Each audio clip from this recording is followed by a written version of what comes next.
এখন আমরা গুরুত্বপূর্ণ আলোচনায় ঢুকবো, খুব মন দিয়ে শুনবেন। এক, গীবতের পরিচয়।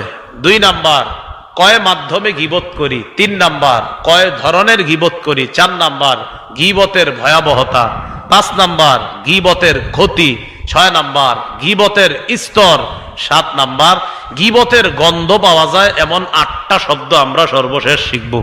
এই জন্য বলছি একদম এদিক সেদিক মাথা নাড়ায় না, পুরাটা সময় খুব মনোযোগ দিয়ে শুনবেন। 1 নম্বর, গীবতের পরিচয়। তিরমিজি শরীফের 1934 নম্বর হাদিস, 1934। এই হাদিসের বর্ণনাকারী সাহাবী আবু হুরায়রা রাদিয়াল্লাহু তাআলা তিনি বলেন, ক্বিলা ইয়া রাসূলুল্লাহ মাল গীবা। রাসূলুল্লাহ সাল্লাল্লাহু আলাইহি সাল্লামকে জিজ্ঞাসা করা হলো, ওগো আল্লাহর নবী, গীবত কি জিনিস? ফাকালা রাসূলুল্লাহ সাল্লাল্লাহু আলাইহি ওয়াসাল্লাম, যিকরুকা আখাকা বিমা ইয়াকরা। রাসূলুল্লাহ সাল্লাল্লাহু আলাইহি সাল্লাম বললেন, তুমি তোমার ভাইয়ের ব্যাপারে এমন আলোচনা করা যেটা তোমার ভাই অপছন্দ করবে। আপনাদের এই এলাকায় এক ব্যক্তির নাম আব্দুল করিম। এই আব্দুল করিমের ব্যাপারে আওয়াজ আগেরটাই করেন, এরকম হয়ে গেল কেন হঠাৎ? হ্যাঁ, আগের মতোই করো, এরকম হলো কেন? আপনাদের এলাকায় এক ব্যক্তির নাম আব্দুল করিম। এই আব্দুল করিমের কোনো একটা বিষয় আপনাদের সামনে আমি বললাম, যেই কথাটা আব্দুল করিম যদি শুনতো এখানে তাহলে অপছন্দ করবে, এটাকে কি বলা হয়? গীবত। এখন আপনাদের প্রশ্ন জাগবে, হুজুর যদি আব্দুল করিমের মধ্যে সত্যিকার অর্থে এই অপরাধটা থাকে, হইতে পারে কিনা? সত্যিকার অর্থে অপরাধটা তার মাঝে থাকতেও পারে, নাও থাকতে পারে। আমি এক ব্যক্তির সমালোচনা করলাম আপনাদের সামনে, যার ব্যাপারে সমালোচনা করলাম তার মাঝে ওই অপরাধটা থাকতেও পারে, নাও থাকতে পারে। যদি তার মাঝে অপরাধটা থাকে তাহলে হবে গীবত, যদি অপরাধটা না থাকে তাহলে হবে অপবাদ। এক সাহাবী রাসূলকে প্রশ্ন করলেন, ইন কানা ফি আখি মা আকুলু ইয়া রাসূলুল্লাহ। হুজুর, আমি যার ব্যাপারে সমালোচনা করলাম তার মাঝে যদি এই অপরাধটা থাকে তাহলে এটা কি হবে? ফাকালা রাসূলুল্লাহ সাল্লাল্লাহু আলাইহি ওয়াসাল্লাম, ইন কানা ফীহি মা তাকুলু ফাকাদ ইগতাবতা। তুমি যার ব্যাপারে সমালোচনা করলা তার মাঝে যদি এই অপরাধ থাকে এটাই তুমি গীবত করলা। ওয়া ইল্লাম ইয়াকুন ফীহি মা তাকুলু ফাকাদ বাহাত্তা। তার মাঝে যদি ওই অপরাধটা না থাকে তাহলে তুমি অপবাদ দিলা। তাহলে বলেন তো আপনারা, আমি এক ব্যক্তির সমালোচনা করছি আপনাদের সামনে, যদি সমালোচনাকৃত অপরাধটা তার মাঝে থাকে এটাকে কি বলা হয়? আর যদি না থাকে অপবাদ। তাহলে অপরাধ থাকলে গীবত, না থাকলে অপবাদ। হ্যাঁ, আপনি কইবেন হ্যাঁ তো এটা করছে, আরে করছেই তো, এটা করলেই তো গীবত। হ্যাঁ হ্যাঁ, তো এটা করলো কি লেগে তাই তো কইছি, তা আপনি করছে দেখেই তো বলছেন, আর বলছেন দেখেই গীবত। আর যদি না থাকে এটা অপবাদ। আমরা গীবত করি 4 মাধ্যমে। বলেন কয় মাধ্যমে? এতদিন জানতেন শুধু মুখ দিয়ে গীবত হয়, আজকে জানবেন 4 মাধ্যমে গীবত করি আমরা। 1 নাম্বার, আল গীবাতু বিল লিসান, জিহ্বা দিয়ে গীবত, মুখ দিয়ে গীবত। 2 নাম্বার, আল গীবাতু বিল কলব, অন্তর দিয়ে গীবত। 3 নাম্বার, আল গীবাতু বিল ইশারা, ইঙ্গিতে গীবত। 4 নাম্বার, আল গীবাতু বিল কিতাবা, লেখায় গীবত। ফেসবুক ব্যবহারকারীরা একদম উঠেন না, মন দিয়ে শোনেন, লেখায়ও গীবত হয়। আমি আবার বলছি, এরপর আবার আপনারা বলবেন। 1 নাম্বার মুখের গীবত, 2 নাম্বার কলব দিয়ে গীবত, 3 নাম্বার ইশারায় গীবত, 4 নাম্বার কলম দিয়ে বা লেখায় গীবত। এবার আপনারা বলেন, 1 নাম্বার মুখ দিয়ে, 2 নাম্বার কলব দিয়ে, 3 নাম্বার ইশারায়, 4 নাম্বার লেখা দিয়ে। মুখ দিয়ে গীবত এটা তো সবাই জানেন। আমি ওনার ব্যাপারে অযথা আপনাদের সামনে যদি একটা গীবত করি, যেটা দরকার ছিল না, অপরাধটা করছে উনি, কিন্তু ওনার এই অপরাধটা বলা দরকার ছিল না, তাও বলে দিস। রাসূলুল্লাহ সাল্লাল্লাহু আলাইহি সাল্লাম বলেন, এই যে তুমি অযথা একজনের ব্যাপারে এটা বলে ফেললা, দুনিয়ার পূর্ব পশ্চিম যত বড়, তুমি জাহান্নামের এই পরিমাণ গভীরতায় শুধু একটা এই অনর্থক গীবতের কারণে তোমার ঠিকানা হতে পারে। সহিহ বুখারীর বর্ণনা 6477 নম্বর হাদিস। এই হাদিসের মধ্যে আসছে, ক্বালা রাসূলুল্লাহ সাল্লাল্লাহু আলাইহি ওয়াসাল্লাম, ইন্নাল আবদা লা ইয়াতাকাল্লামু বিল কালিমাতি মা ইয়াতাবায়্যানু ফিহা ইয়াজিল্লু বিহা ফিন নার আবআদা মিম্মা মিম্মা বাইনাল মাশরিক। রাসূলুল্লাহ সাল্লাল্লাহু আলাইহি সাল্লাম বলেন, কোন বান্দা যদি অনর্থক কারো গীবত করে, সমালোচনা করে, অনর্থক হুদাই বলছে মুখ দিয়া, কোনো দরকার ছিল না বলা, চারজনে চা খাইতেছি, আন্দাজে আমি ওনার ব্যাপারে কয়ে দিলাম একটা কথা। নবীজি বলেন, ওই ব্যক্তি এই কথার পরিণতি সম্পর্কে সে চিন্তাও করে নাই যে কি হইতে পারে। ইয়াহবি বিহা ফিন্নার আবআদা মিম্মা বাইনাল মাশরিক। একটা কথার কারণে দুনিয়ার পূর্ব পশ্চিম যত বড়, জাহান্নামের এই পরিমাণ গভীরে সে যাবে। নাউজুবিল্লাহ। এই জিহ্বা নিয়ন্ত্রণ করেন, আল্লাহ হেফাজত করেন আমাদের। বেশিরভাগ মানুষ শুধু জিহ্বার অপরাধে জাহান্নামে যাবে। সহিহ বুখারী 6478 নম্বর হাদিসের বর্ণনা, قال رسول الله صلى الله عليه وسلم إن العبد لا يتكلم بالكلمة من سخط الله لا يلقي لها بالا يهوي بها في جهنم। রাসূলুল্লাহ সাল্লাল্লাহু আলাইহি ওয়াসাল্লাম বলেন, কোন ব্যক্তি পরিণতি চিন্তা না করে কথার কথা বলে ফেলছে। আমরা অনেক সময় কথা বলি, এই তুই এটা বললি কেন? আরে এমনি কথার কথা বললাম। এই আজকে থেকে আর কথার কথা বললেন না। এই যে কথার কথা বলে ফেলছেন, 3-4 জন কথা বলতে বলতে হঠাৎ একজনের ব্যাপারে বললেন, তো আমি বললাম তোর মেয়ে কি কইলেন? আরে মেয়ে এমনি কথার কথা কইলাম, এগুলো এত গুরুত্ব দেন কা? রাসূল বলেন, এই একটা কথার কথা তোমাকে জাহান্নামে নিয়ে যাবে। প্রিয় ভাইরা, জিহ্বাকে গীবত থেকে হেফাজত করব, আল্লাহ আমাদেরকে তৌফিক দান করেন। 2 নাম্বার, কোন মাধ্যমে গীবত করি? কলব। ইবনে হাজার হাইতামি রহমতুল্লাহি আলাইহি বলেন, আল গীবাতু বিল কলব হিয়া আন তাজুন্না বিহি সুআ। কলবের গীবত হলো কলব দিয়ে কারো ব্যাপারে খারাপ ধারণা করা। সহিহ বুখারীর বর্ণনা 5143 নম্বর হাদিস। এই হাদিসের মধ্যে রাসূলুল্লাহ সাল্লাল্লাহু আলাইহি সাল্লাম বলেন, ইয়াকুমুজ যন্না, তোমরা বেশি পরিমাণে খারাপ ধারণা করা থেকে বাঁচো। ফাইন্না যন্না আকযাবুল হাদিস, বেশি পরিমাণে খারাপ ধারণা করা এটা হলো সবচেয়ে মিথ্যা কথা। তাহলে কলব দিয়ে কারো ব্যাপারে খারাপ ধারণা করা এটা কলবের গীবত, আর এটা সবচেয়ে বড় মিথ্যা কথা। কলবে কখনো কারো ব্যাপারে খারাপ ধারণা আসলে কি করবেন? কলবে দাফন করে দিবেন, মুখে ইস্তেগফার পাঠ করবেন, আর নিজের 99টা গুনাহের কথা স্মরণ করবেন। কথার কথা, ওই ব্যাটার তো একটা, আপনার আরো 99টা আছে। তাহলে কলবে কারো ব্যাপারে খারাপ ধারণা আসা এটা কলবের গীবত। 3 নাম্বার, আল গীবাতু বিল ইশারা। এটা একটু মনোযোগ দেন, আমার দিকে তাকান, দেখেন। এই যে আমি বললাম,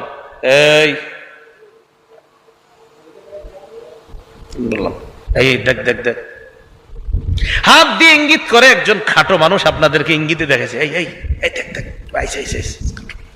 ইঙ্গিতে এভাবে। কথাও বলি নাই, কিচ্ছু বলি নাই, শুধু করছে চোখ টিপান মেরে। এটা ইশারার গীবত, এটা আপনাকে জাহান্নামে নিয়ে যাবে। এগুলো আছে আমাদের মাঝে, বলেন। হ্যাঁ, মুসনাদ আহমদের হাদিস শুনেন, 25708 নম্বর হাদিস। এই হাদিসের বর্ণনাকারী আম্মা জান আয়েশা সিদ্দিকা রাদিয়াল্লাহু তাআলা আনহা, আন আয়েশা সিদ্দিকা রাদিয়াল্লাহু তাআলা আনহা قالت دخلت امرأة قصيرة إلى النبي صلى الله عليه وسلم فقلت بإبهامي هكذا أشرت إلى النبي صلى الله عليه وسلم أنها قصيرة। আম্মা জান আয়েশা বলেন, আল্লাহ নবীর দরবারে একজন খাটো মহিলা উপস্থিত হয়। নবীর দিকে আমি হাতের মাধ্যমে এইভাবে ইশারা করে আল্লাহ নবীকে ইঙ্গিতে দেখায় দিয়ে বললাম, ইয়া রাসূলুল্লাহ, দেখেন খাটো মহিলা। মুখে কয় না, ইঙ্গিতে। আমি ইঙ্গিতে এইভাবে বলে দিলাম, হুজুর দেখেন দেখেন খাটো। আল্লাহ নবীর সাথে সাথে বললেন, আয়েশা ইগতাবতিহা, তুমি গীবত করছো। শিক্ষক কেমন দেখেন তো, শরীয়তের ব্যাপারে কাউরে ছাড় নাই, নগদ। আর আম্মাজান আয়েশা সিদ্দিকা, তিনি আমাদের আম্মাজান কতটা আমানতদার দেখেন। তার নিজের ঘটনা আম করে কয়ে দিছে। উনি তো পারতেন যে এটা আমি কমু না, আমার সাথে ঘটনা, কিন্তু না, উনি আমাদেরকে বলছে কেন? আমরা এই হেফাজত থাকি, আমরা যেন অপরাধ থেকে দূরে থাকি। তো আম্মাজান বলেন, আমি একজন নারীকে ইঙ্গিতে দেখাইছি হুজুর খাটো। রাসূল কয়, ইগতাবতিহা, আয়েশা তুমি গীবত করছো। আবু দাউদ শরীফের হাদিস 4875 নম্বর হাদিস। এই হাদিসের বর্ণনাকারীও আম্মা জান আয়েশা সিদ্দিকা রাদিয়াল্লাহু তাআলা আনহা। তিনি বলেন, আমি রাসূলুল্লাহ সাল্লাল্লাহু আলাইহি সাল্লামকে বললাম, হাসবুকা মিন সফিয়াতা কাযা ওয়া কাযা তানি কাসীরা। নবীজির আরেকজন বিবি ছিলেন আমাদের আম্মাজান সফিয়া রাদিয়াল্লাহু তাআলা আনহা। আমি একটা বাংলা বলবো, এই বাংলাটাই কিন্তু বলবেন আমাদের আম্মাজানের শানে, অন্য বাংলা বলবেন না। আম্মাজান সফিয়া দেখতে তুলনামূলক আম্মাজান আয়েশা সিদ্দিকা রাদিয়াল্লাহু তাআলা আনহার চাইতে একটু কম লম্বা ছিলেন, মানে একটু কম লম্বা ছিলেন। এই বাংলাটাই বলবেন যে একটু কম লম্বা ছিলেন আম্মাজানের তুলনায়। সফিয়া রাদিয়াল্লাহু তাআলা আনহা একটু কম লম্বা ছিলেন। তো আম্মাজান আয়েশা সিদ্দিকা রাদিয়াল্লাহু তাআলা আনহা নবীজিকে বললেন, হাসবুকা মিন সফিয়া কাযা ওয়া কাযা তানি কাসীরা। হুজুর, সফিয়া তো এমন এমন, অর্থাৎ একটু কম লম্বা। নবীজি কি বললেন দেখেন, লাকাদ কুলতি কালিমাতান লাউ মুজিজাত বিমাইল বাহরি লামাজাজাত। আয়েশা, তুমি এমন একটা বাক্য বললা, যেই বাক্যটা যদি সমুদ্রের পানির সাথে মিশিয়ে দেওয়া হয়, এই বাক্যের বিষাক্ততায় সমুদ্রের পানির রং পাল্টে যাবে। এটা গীবত। এই গীবত নামক আপনার আমার কোন বাক্য সমুদ্রে তুমি মেঘনা নদী সামনে কক্সবাজারের সমুদ্রের মধ্যে যদি ফেলে দেওয়া হয়, নবী বলেন এটার যদি আসর প্রতিক্রিয়াটা সমুদ্রের মধ্যে ছড়াইতো, তাহলে সমুদ্রের পানির রং পাল্টে যেত। একটা গীবতের এই পরিমাণ বিষাক্ত। মুসলমানের সম্মান হানি করেন না, আল্লাহ বুঝার তৌফিক দান করেন। তাহলে ইশারায় গীবত বুঝাইছিনি, চোখ টিবান, এই চোখ দিয়ে একজন আরেকজনকে ক্রিটিসাইজ করা, অপমান, এটা আমরা করব না ইনশাআল্লাহ। 4 নাম্বার কোন মাধ্যমে গীবত করি জানি? লেখা। ফজরের নামাজ পড়া ফেসবুকে যদি আপনি একটা স্ট্যাটাস না দেন, তাহলে তো দেশ অচল হয়ে যাবে। কেমনে দেশ চলবো? কারণ আপনি একটা লেখা না লিখলে আপনি তো দেশ নিয়ে বহুত টেনশনে থাকেন। এই জন্য আপনি লিখে দিলেন ফেসবুকে, জুনায়েদ আল হাবিব সাহেব আর নাই, সবাই একবার সূরা ফাতিহা 3 বার সূরা ইখলাস পাঠ করেন। আবার সবাই সূরা ফাতিহা ইখলাস পাঠ করে লিখতেছে আলহামদুলিল্লাহ। কেউ লিখতেছে সমাপ্ত, কেউ ইংলিশে লিখতেছে ডান, মানে সমাপ্ত। কেউ লিখতেছে আই হ্যাভ কমপ্লিটেড, আমি শেষ করেছি, বাস। মানে যার যে লিখতেছে আই হ্যাভ ফিনিশড, আমি শেষ করেছি। মানে এক একজনে সূরা ফাতিহা আর 3 বার ইখলাস পড়া দিতেছে, আমার শেষ। আপনি না পড়ে থাকলে আপনিও পড়ুন, হুজুরে হসপিটালে নাস্তা খাচ্ছে। এই যে লিখে দিলেন মারা গেছে, কি কামটা করলেন?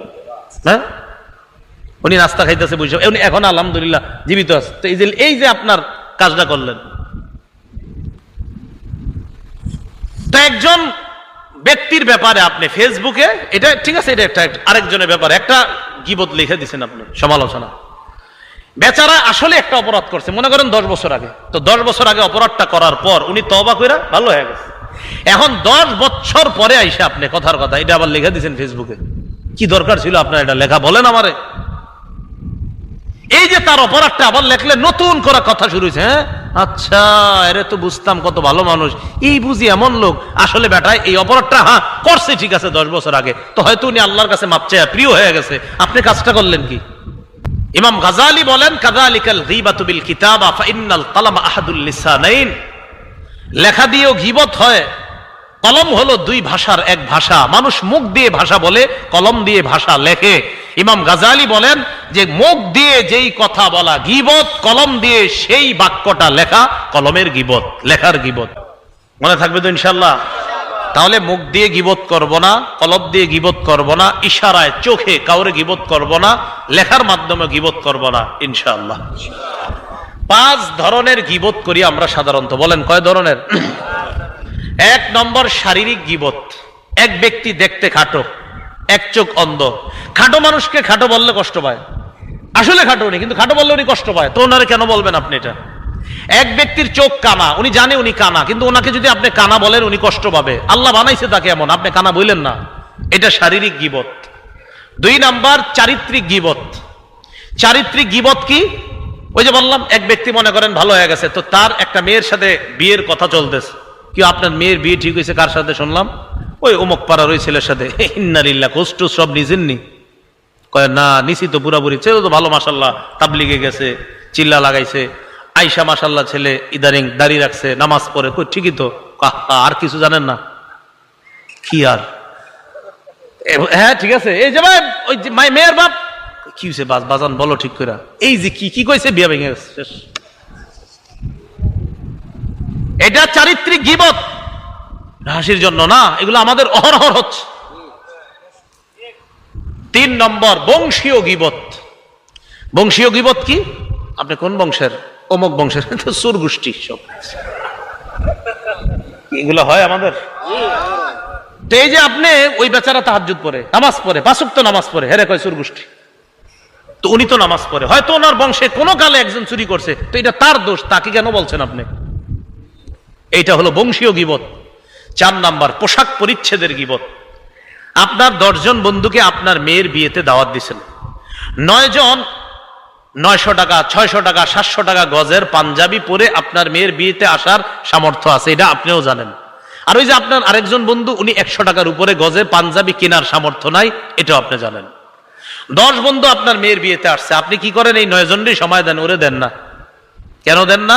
আপনার পেস্টিস একটু লাগতেছে, কি কি জামাটা পরেছে।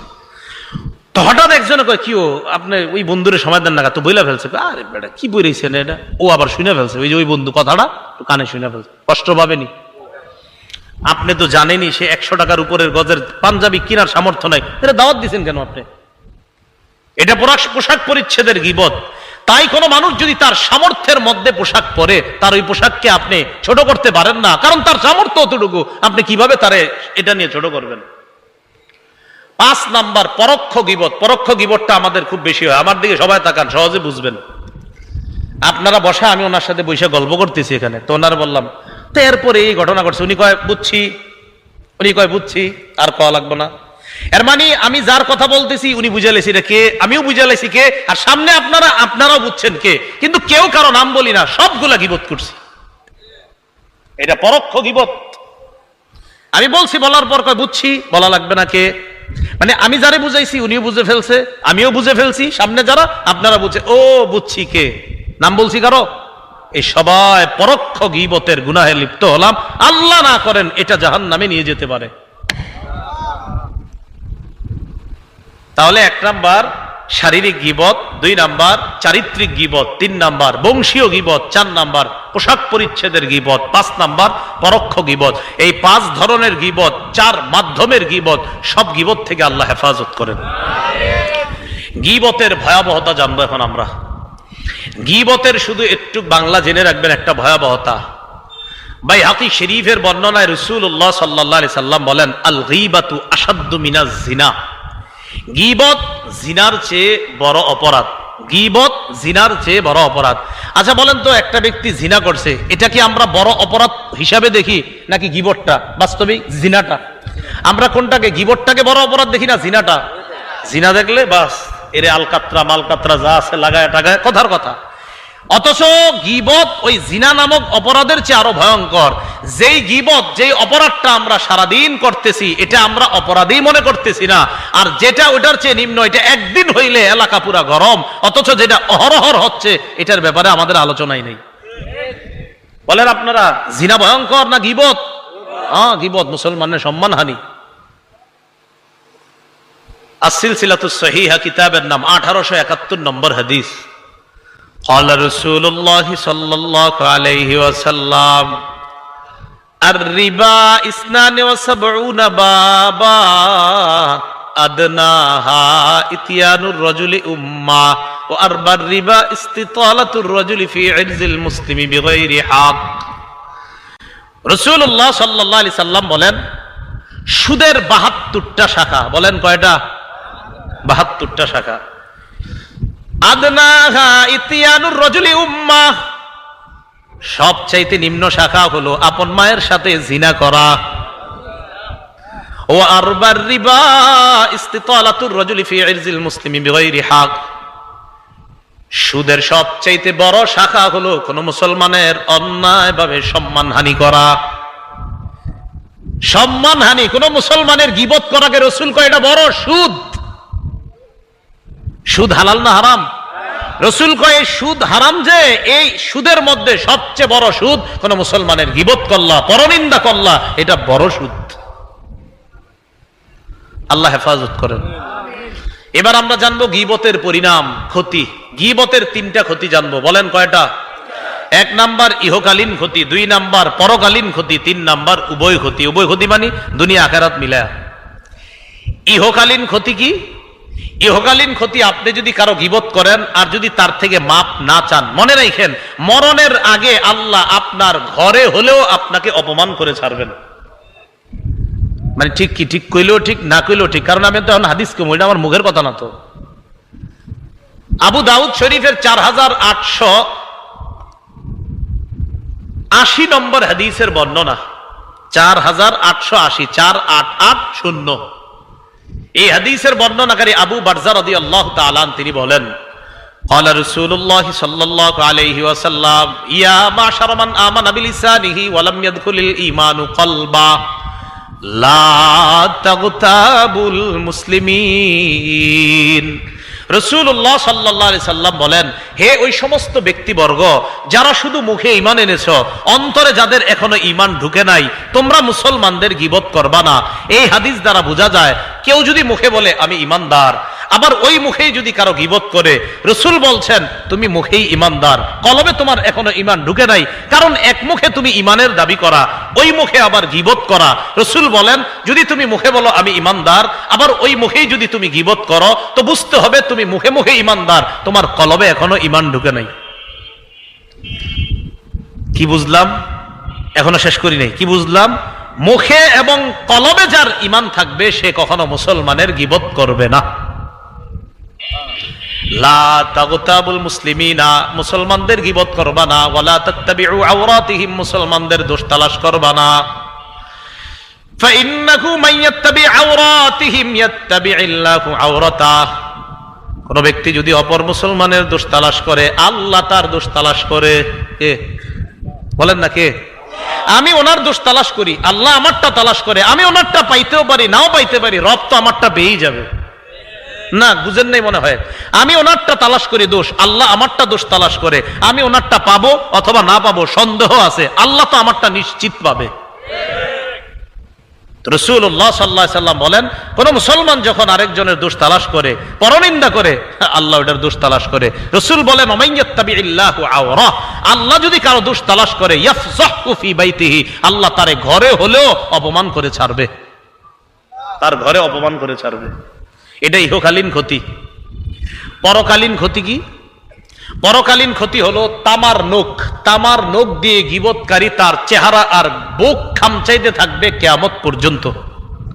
কিয়ামত কিন্তু মানে কিয়ামতের মাঠে তো বিচার রয়ে গেছে, এই কিয়ামতের বিচারের আগে গীবতকারী মরণের পরে তামার নখ হবে তার, এই নখ দিয়ে তার চেহারা আর বুককে খামচাইতে থাকবে। আবু দাউদ 4878 নম্বর হাদিসের বর্ণনা, রাসূলুল্লাহ সাল্লাল্লাহু আলাইহি সাল্লামের সাহাবী আনাস থেকে বর্ণনা, নবীজি বলেন, লাম্মা উরিজা বি মারাতু বিকওমিন লাহুম আসফারুম মিন নুহাস।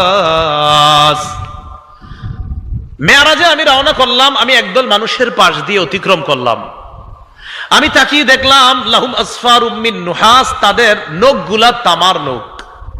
ইয়াখমিশুনা উজুহাহুম ওয়া সুদুরহুম, এই নখ দিয়া তারা তাদের চেহারা আর তাদের বুকগুলা এইভাবে খামচাইতেছে, তারা এইভাবে খামচাইতেছে। ফাকুলতু মান হাউলা ইয়া জিবরিল, আমি প্রশ্ন করলাম জিবরিল এরা কারা? জিবরিল আমিন জবাব দেয়, হাউলা ইল্লাযিনা ইয়াকুলুনা লুহুমান নাস ওয়া ইয়াকুনা ফি আরাদিহিম, এরা তারা যারা দুনিয়ার মধ্যে মানুষের গোশত খাইতো। কি খাইতো? এই জায়গার কেউ আছেন মানুষের গোশত খান? তো মানুষের গোশত মানে গীবত করত। ওয়া ইয়াকুনা ফি আরাদিহিম, যারা মানুষের সম্মান হানি করত। আল্লাহ আমাদেরকে অপরাধ থেকে বাঁচার তৌফিক দান করুন। গীবতের উভয় ক্ষতিটা দেখেন, আবু দাউদ শরীফের 4881 নম্বর হাদিস। আমি খানা খাইতেছি মনে করেন, আচ্ছা এটা দিয়ে দেখা, এটা একটা প্লেট মনে করেন, খানা খাইতেছি। খানা খাওয়ানোর সময় এক লোকমা মুখে দিতে দিতে আরেকজনের দোষ কইতেছে। রাসূলুল্লাহ সাল্লাল্লাহু আলাইহি সাল্লাম বলেন, মান আকালা বিরাজুলিন মুসলিমিন আকলাতান, কোন মুসলমান যদি অন্য কোন মুসলমানের দোষ বলতে বলতে এক লোকমা খাবার মুখে নেয়, খাবারটা নিতেছে, আচ্ছা ওই মুখে আরে তোর বেড়া ফালতু, এই সে বলতে বলতে ফাইন্নাল্লাহা ইউতইমুহু মিসলাহা ফি জাহান্নাম, এই পরিমাণ আগুনের দোলা আল্লাহ তার মুখে ঢুকায়া দিবে জাহান্নামে। এরপরে মনে করেন আপনি সালোয়ার পরতেছেন, জামা পরতেছেন, জামা পরতে পরতে আরেকজনের দোষ কইতেছেন, জামা পরতেছেন, বিবি কয় কি অবস্থা মুখের, আরে তোর আর কইও না, বিবিরে কইতেছেন আর জামাটা পরতেছেন। রাসূলুল্লাহ সাল্লাল্লাহু আলাইহি সাল্লাম বলেন, ওয়ামান কুসিয়া বিরাজুলিন সাওবান বিরাজুলিন সাওবা, কোন ব্যক্তি যদি জামা পড়তে পড়তে কারো দোষ বলে, ওয়ামান কুসিয়া বিরাজুলিন সাওবা, জামা পড়তে পড়তে যদি দোষ বলে, ফাইন্নাল্লাহা ইয়াকসুহু মিসলাহু ফি জাহান্নাম, আল্লাহ এই জাতীয় আগুনের জামা তাকে জাহান্নামে পরায়া দিবে।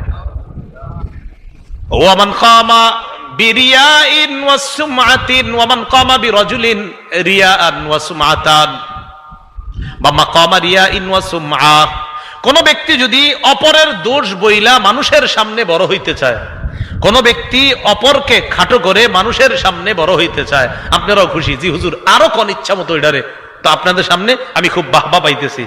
আল্লাহ রসুল বলেন, ফাইন্নাল্লাহা ইয়াকুমু বিহি মাকামা রিয়াইন ওয়া সুমআতিন ইয়াউমাল কিয়ামাহ, কিয়ামতের ময়দানে ওই ব্যক্তিকে লক্ষ কোটি মানুষের সামনে দেখায়া আল্লাহ তাকে জাহান্নামে নিক্ষেপ করবে। কেন? তুমি না দুনিয়াতে মানুষের সামনে বড় হইতে চাইছো, এখন ঠিক আছে হযরত আপনাকে আখেরাতেও মানুষের চোখের সামনেই আমি জাহান্নাম দিচ্ছি, জান কি দোষ চর্চা করবেন? কারো গীবত করব? আমরা অনেক নামাজিরা এগুলো গুরুত্বই দিই না, মানে নামাজ পড়তে গেছে না মসজিদে 5 মিনিট বাকি বসে বসে গীবত করে, কারে বুঝাইবেন? 10 মিনিট বাকি দুজনে বসে বসে, কি অবস্থা, মেয়ের বিয়ে ঠিক হয়েছে নি, কার সাথে কি শুনলাম, এর বলে বাম চোখে সমস্যা আছে, শুরু হয়ে গেছে। এগুলো হাসবেন না, গুরুত্ব সহকারে নেন। আমরা ভালো ভালো পরিবেশগুলাকে আজকে গীবত দিয়ে নষ্ট করে ফেলছি। ভালো একটা মজলিস শুরু হয়, 5-7 জনে সুন্দর সুন্দর আলোচনা হইতেছে, আল্লাহর কথা হচ্ছে, রসুলের কথা হচ্ছে, বলতে বলতে হঠাৎ এক ব্যক্তির সমালোচনা শুরু হয়ে গেছে। আল্লাহ আমাদেরকে হেফাজত করেন, আল্লাহ আমাদেরকে হেফাজত করেন। এবার আমরা জানবো গীবতের স্তর। গীবতের 4টি স্তর। 1 নাম্বার কুফরি, 2 নাম্বার মুনাফিকি, 3 নাম্বার হারাম, 4 নাম্বার গুনাহ। যেই গীবত বলা হারাম, এই গীবতের বিধান হলো হারাম, এই গীবত শোনাও হারাম। 4 নাম্বার মুবাহ বা বৈধ। জালেমের জুলুম প্রমাণ করার জন্য বিচারকের সামনে জালেমের বিরুদ্ধে 2-4টা দোষ বলা জায়েজ আছে। 2-4টা দোষ বলা কি আছে? এবার একটা গুরুত্বপূর্ণ কথা শুনেন, কখনো কখনো কারো সমালোচনা করা ওয়াজিব। কি বলেন তো? আপনারা সিজদা দেন কাকে? খুব একদম দিল থেকে বলবেন কাকে? এক ব্যক্তি আপনাদের এলাকায় নতুন আসছে, ইমাম হইয়া আসার পরে উনি আপনাদেরকে আল্লাহ ছাড়াও অন্য জায়গায় সিজদা দেওয়া শিখায়, কথার কথা। তো এতদিন সিজদা শুধু আল্লাহরে দিতেন, নতুন করে উনি এমন ভাবে বুঝাইছে আর আপনারাও বুঝে ফেলছেন, হ্যাঁ আল্লাহ ছাড়াও অন্য জায়গায় সিজদা দেওয়ার বিধান আছে। আপনাদের এই এলাকার প্রায় 150-200 মানুষ তৈরি হয়ে গেছে যে এখন অন্য জায়গায়ও সিজদা দিতে চায়, আল্লাহ ছাড়াও বাসে বাসে বিভিন্ন জায়গায় গিয়া সিজদা দেওয়ার জন্য তৈরি। এখন এই এলাকার উলামায়ে কেরাম, মাদ্রাসার উলামায়ে কেরাম, ইমাম খতিবরা সবাই মিলে ওই ব্যক্তির সমালোচনা করা ওয়াজিব। ওই ব্যক্তির সমালোচনা করা কি? কেন? জাতির ইমানকে হেফাজত করার জন্য ওই ব্যক্তির সমালোচনা করা তখন ওয়াজিব। কি কথা বুঝে আসছে? আচ্ছা, গীবতের গন্ধ পাওয়া যায় এমন 8টি শব্দ শিখবো। আমি প্রথমে এক শ্বাসে বলতেছি, পরে ব্যাখ্যা দিচ্ছি। 1 নাম্বার গীবত, পরনিন্দা, এটার অর্থ। 2 নাম্বার ইফকুন, মিথ্যা রটনা করা। 3 নাম্বার বুহতানুন, মিথ্যা অপবাদ দেওয়া। 4 নাম্বার নামিমা, চুগলখুরি করা। 5 নাম্বার জুল ওয়াজহাইন, দ্বিমুখী নীতি অবলম্বন করা। 6 নাম্বার হুমাজা, ওয়াইলুল লিকুল্লি হুমাজা, এই হুমাজা সামনে সমালোচনা করা। 7 নাম্বার লুমাজা, পিছনে সমালোচনা করা। 8 নাম্বার শাতমুন, ব্যঙ্গ করা। ওই যে রসুলের ব্যঙ্গকারী কি বলা হয়? শাতিমে রসুল। 1 নাম্বার গীবত বা পরনিন্দা, এটা তো এতক্ষণ শুনলাম। 2 নাম্বার ইফকুন, মানে মিথ্যা রটনা করা। আল্লাহ কোরআনে বলেন হাজা ইফকুম মুবিন। আম্মাজান আয়েশার ব্যাপারে মুনাফিকরা যখন মিথ্যা রটনা করলো তখন আল্লাহ বলে দিলেন এটা স্পষ্ট মিথ্যা রটনা। 3 নাম্বার বুহতান, মানে মিথ্যা অপবাদ দেওয়া। আল্লাহ পবিত্র কোরআনে বলেন হাদা বুহতানুন আজিম। আম্মাজান আয়েশার ব্যাপারে যখন মিথ্যা রটনা করলো আল্লাহ বলে দিলেন এটা স্পষ্ট মিথ্যা অপবাদ। 4 নাম্বার নামিমা। নামিমা মানে চুগলখুরি করা। চুগলখুরি চিনেননি আপনারা? ওনারটা এর কাছে আর একটা ওনার কাছে বলে বেড়ানো, এটাকে কি বলা হয় বলেন? চুগলখুরি। আবু দাউদ শরীফের 4871 নম্বর হাদিসে রাসূল সাল্লাল্লাহু আলাইহি সাল্লাম বলেন, হযরত হুযায়ফা রাদিয়াল্লাহু তাআলা আনহুর বর্ণনা, রাসূলুল্লাহ সাল্লাল্লাহু আলাইহি সাল্লাম বলেন লা ইয়াদখুলুল জান্নাতা কাত্তাত, চুগলখোর জান্নাতে যাবে না। সহিহ বুখারীর বর্ণনা 6052 নম্বর হাদিস। আব্দুল্লাহ ইবনে আব্বাস রাদিয়াল্লাহু তাআলা আনহুমার বর্ণনা, মাররা নবী সাল্লাল্লাহু আলাইহি সাল্লাম আলা কবরাইন, রাসূলুল্লাহ সাল্লাল্লাহু আলাইহি সাল্লাম 2টি কবরের পাশ দিয়ে অতিক্রম করলেন। করার সময় নবীজি বললেন ইন্নাহুমা লা ইউআযাবান, এই 2 কবরে শাস্তি দেওয়া হচ্ছে। এরপর বললেন ওয়ামা ইউআযযাবানে ফি কাবীরিন, এই দুই কবরে যাদের শাস্তি হচ্ছে বড় কোনো অপরাধে না। ও শোনেন, এটা রসুলকে আল্লাহ জানিয়ে দিয়েছেন, তাই রসুল বলতে পারছে। আবার বলছি, রসুল যে বলছে এই দুই কবরে আযাব হচ্ছে, এটা আল্লাহর পক্ষ থেকে নবী জানছে, জানার পরেই বলছে। মনে রাখবেন, নবী নিজের থেকে কিছু বলে না, আল্লাহ না বলাইলে। আল্লাহ যা বলে সেটাই নবী বলে। কি কথা বুঝে আসছে? হ্যাঁ। এবার রাসূলুল্লাহ সাল্লাল্লাহু আলাইহি ওয়াসাল্লাম বললেন, আম্মা আহাদুহুমা ফাকানা লা ইস্তাতিরু মিন বাউলিহি। যুবক ভাইরা শোনেন, যারা আপনারা প্রস্রাব করে শুধু পানি নেন, ঢিলা টিস্যু নেন না, দাঁড়ায় কোনো মতে সাইরা দৌড় দেন। রাসূলুল্লাহ সাল্লাল্লাহু আলাইহি সাল্লাম বলেন, আম্মা আহাদুহুমা ফাকানা লা ইস্তাতিরু মিন বাউলি, এক কবরে শাস্তি দেওয়া হচ্ছে প্রস্রাব থেকে সতর্ক না থাকার কারণে। সে প্রস্রাবের ব্যাপারে সতর্কতা অবলম্বন করতো না। এখন ফতুয়া জিগায়, হুজুর পানি নিলে শুধু চলবে না? পানি নিলে শুধু চলবে না? না চলবে, এটা ট্রাই করবেন। কিভাবে? প্রস্রাব করে কিছুক্ষণ বসে থাকেন, উঠেন না, দেখবেন একটু পরে ফোটায় ফোটায় পড়তেছে। তো আপনি পানি নিয়ে আসার পরেও তো এটা ফোটা ফোটা পড়বে। এই জন্য টিস্যু নিবেন, আর মাটি থাকলে মাটি নিলে ভালো, না পারলে টিস্যু। ও আম্মাল আখর, আর আরেক কবরে ফাকানা ইয়ামশি বিন নামিমা, সে চুগলখড়ি করত, এই জন্য ওই কবরে শাস্তি হচ্ছে। সুম্মা দাআ বিআসিবিন নতবিন, একটা খেজুরের কাঁচা ডাল আনছে রাসূল, আনার পর ফাশাক্কাহু বিইসনাইন, দুই টুকরা করছে, করার পর একটাকে এক কবরের উপর স্থাপন করছে, আর একটা আরেক কবরের উপর। এরপর বললেন লাআল্লাহু ইউখাফফাফু আনহুমা মালাম ইয়াইবাসা, এই দুইটা কাঁচা ডাল শুকনা হওয়ার আগ পর্যন্ত আমি আশাবাদী এই দুই কবরের আযাব হালকা করা হবে। তাহলে বলেন তো, চুগলখুরির কারণে শাস্তি কবরে হয়, এটা আমরা জানলাম। মুসনাদে আহমদ একটা হাদিসের কিতাব, এই কিতাবের 17,998 নম্বর হাদিসের বর্ণনা। রাসূলুল্লাহ সাল্লাল্লাহু আলাইহি সাল্লাম বলেন, খিয়ারু ইবাদিল্লাহ আল্লাযীনা ইযা রুউ যুকিরাল্লাহ, এই পৃথিবীর আল্লাহর বান্দাদের মাঝে সবচেয়ে উত্তম বান্দা তারা যাদেরকে দেখলেই আল্লাহর কথা মনে পড়ে। বলেন তো, যাদেরকে দেখলে কাদের কথা মনে পড়ে? তারা আল্লাহর সবচেয়ে প্রিয় বান্দা। ওয়াশিরারু ইবাদিল্লাহ, আল্লাহর সবচেয়ে নিকৃষ্ট বান্দা তিন শ্রেণী। বলেন কয় শ্রেণী? এক নাম্বার আল মাশাউনা বিন নামিমা, চুগলখোর যারা, তারা হলো সবচেয়ে নিকৃষ্ট। দুই নাম্বার আল মুফাররিকুনা বাইনাল আহিব্বা, মহব্বতের মানুষদের মাঝে যারা ফাটল ধরায়, তারাও সবচেয়ে নিকৃষ্ট। তিন নাম্বার আল বাগুনাল বুরা আল আনাতা, ভালো মানুষদের যারা খারাপ কামনা করে তারা সবচেয়ে নিকৃষ্ট। এই এলাকার একজন আল্লাহর ব্যাপারে আপনাদের কেউ কামনা করলেন, এটা ঠাডা বুড়া মরতে পারলো না, কামনা করছেন আপনি একটা ভালো মানুষের ব্যাপারে। মনে রাখেন, রাসূল বলেন, একজন ভালো মানুষের ব্যাপারে তুমি আল্লাহর কাছ থেকে গজব কামনা করলা, আমি নবী তোমার পৃথিবীর সবচেয়ে নিকৃষ্ট বলে ঘোষণা করে গেলাম।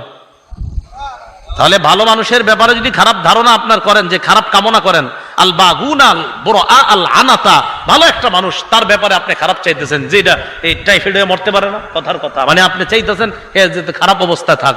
রাসূল বলেন, ভালো মানুষদের যারা খারাপ কামনা করে এরা সবচেয়ে নিকৃষ্ট। তাহলে পৃথিবীর সবচেয়ে নিকৃষ্ট বান্দা কয় শ্রেণী? তিন শ্রেণী। এক নাম্বার চুগলখোর, দুই নাম্বার ভালোবাসার মানুষদের, মহব্বতের মানুষদের মাঝে যারা ফাটল ধরায়, তিন নাম্বার যারা ভালো মানুষদের অকল্যাণ কামনা করে, তারা হলো সবচেয়ে নিকৃষ্ট। আল্লাহ আমাদেরকে চুগলখুরি নামক অপরাধ থেকে বাঁচার তৌফিক দান করেন। মনে আসেনি 8টা শব্দ? এই 4 নাম্বার চুগলখুরি। 5 নাম্বার জুল ওয়াজহাইন, জুল ওয়াজহান মানে যার দুই চেহারা, দ্বিমুখী নীতি অবলম্বন করে।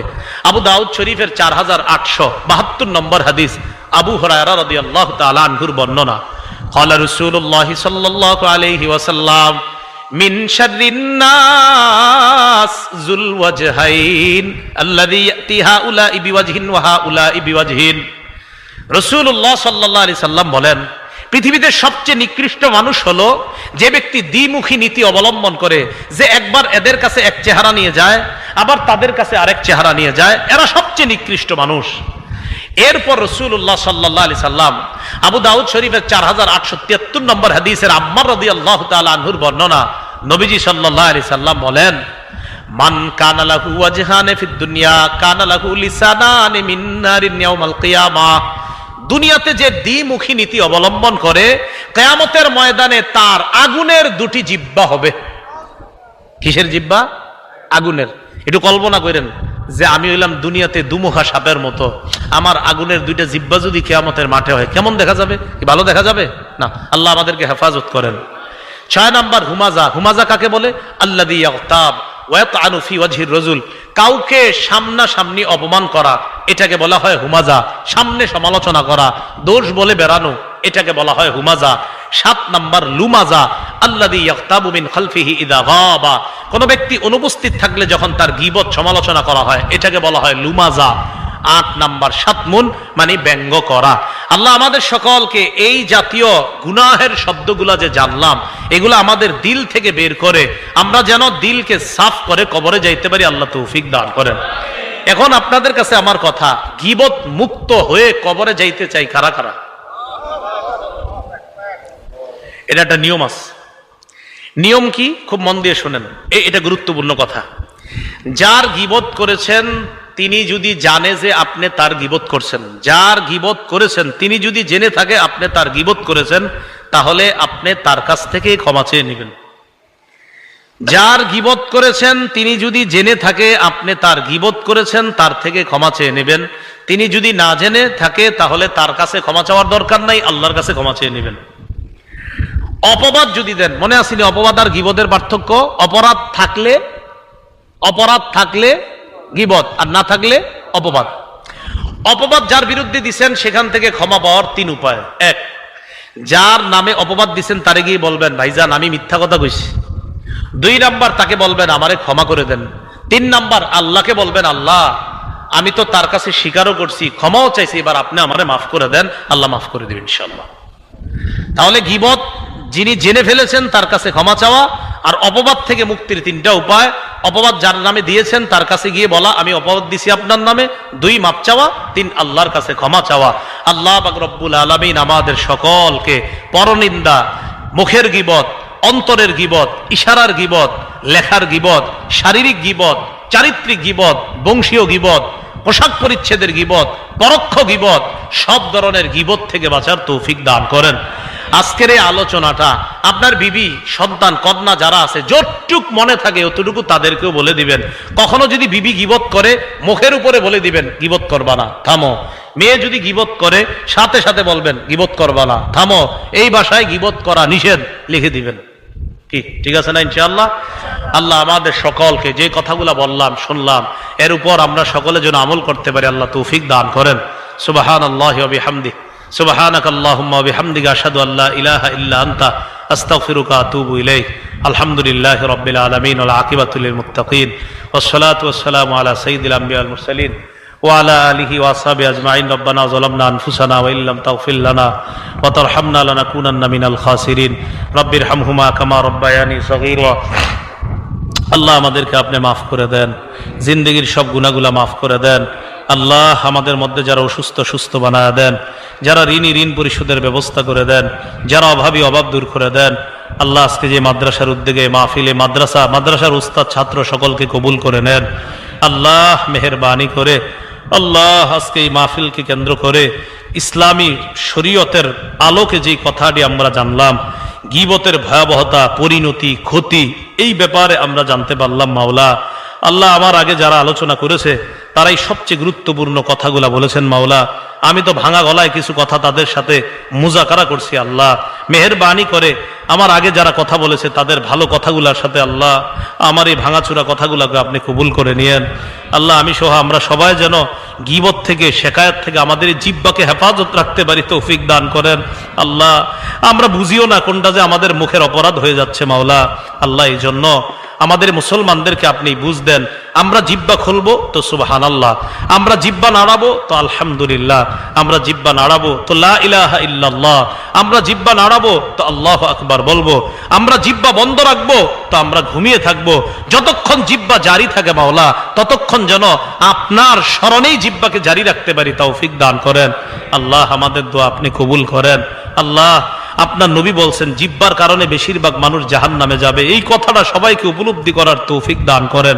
আজকে আমার সামনে যারা বসা, আমি যাদের সামনে বসা মাওলা, উলামা, তুলাবা, সুলাহা, আওয়াম, আইম্মা মাসাজিদ, মুহতামিমিন মাদারিস যারা আছে আল্লাহ সবার সাথে আবার জান্নাতে দেখা করায়া দিয়েন। আল্লাহ এই আরজিটা আপনি কবুল করে নেন।